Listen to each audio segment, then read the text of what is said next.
hanyuma rero dusabe umuyobozi w'ikipe ya APR kugira ngo igire imbere aduherere igihembo ikipe ya Tofik.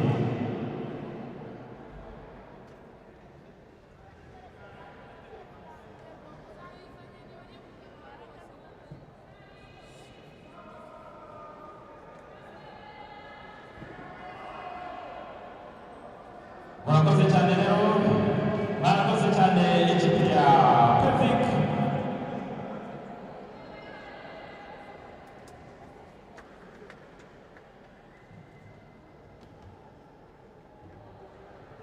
Ikipe rero kandi ngo iri tayari cyane ngo tuzanibona mu irushanwa rya Liberation Cup rigiye kuba hano.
Reka rero dusabe umunyamabanga mukuru wa FERWAHA Tuyisenge Pascal kugira ngo atambuke aduhe ishimwe ikipe ya APR.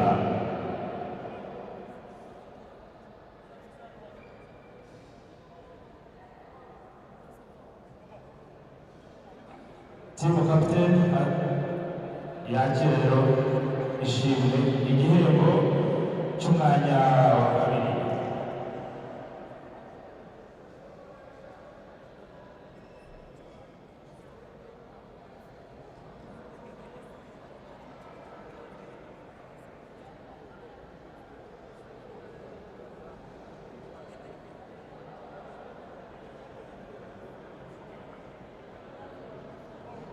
Murakoze cyane.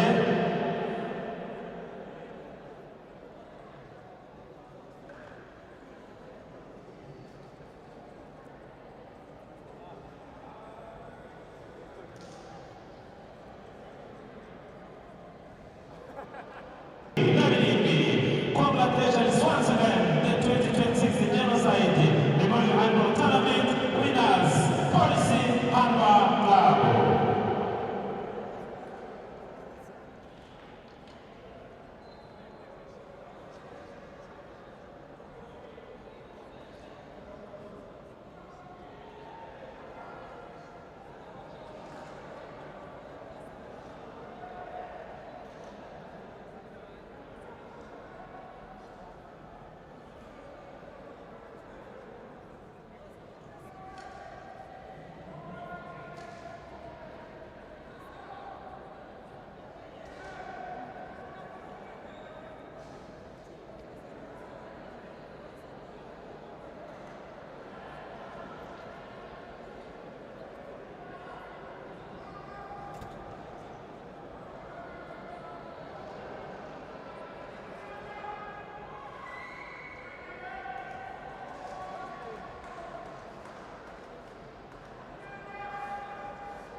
Reka rero dusabe umuyobozi w'ikipe ya Gicumbi ariko akaba n'umuyobozi uhagarariye zone y'umujyi wa Kigali yitwa Eric Kaneza atambuke adutangire igihembo ubutumwa bwishimye.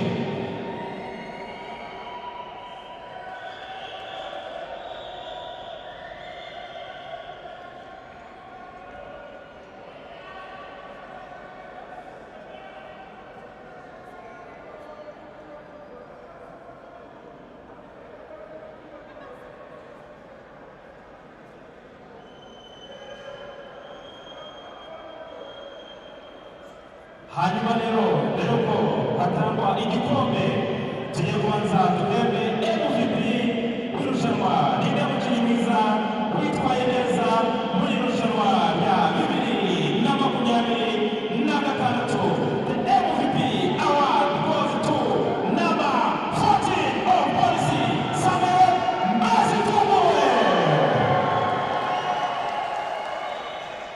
Tusabe rero umubitsi wa Federasiyo ya Handball Rwanda Chantal atange igihembo cya MVP kuri Samuel Mazituwe.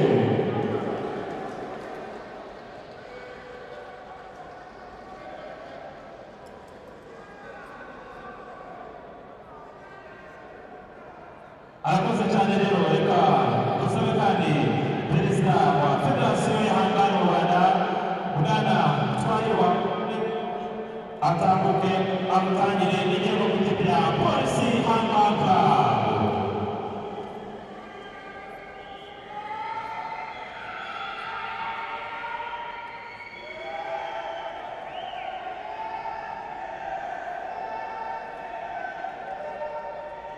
Amashyi menshi cyane ku ikipe ya Polisi. Iki kikaba ari igikombe cya 88 yegukanye. Amashyi menshi cyane ku ikipe ya Polisi Handball Club.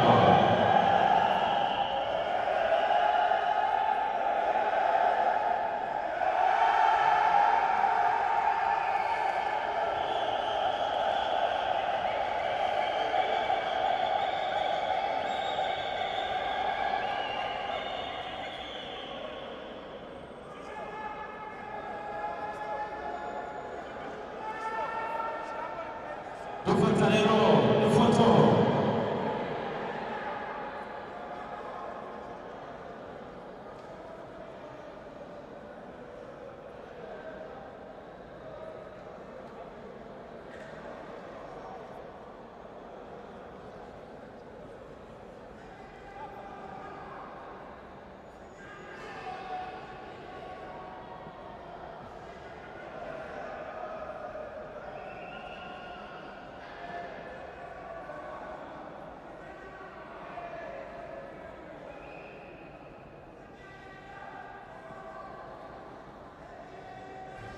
Arakoze cyane rero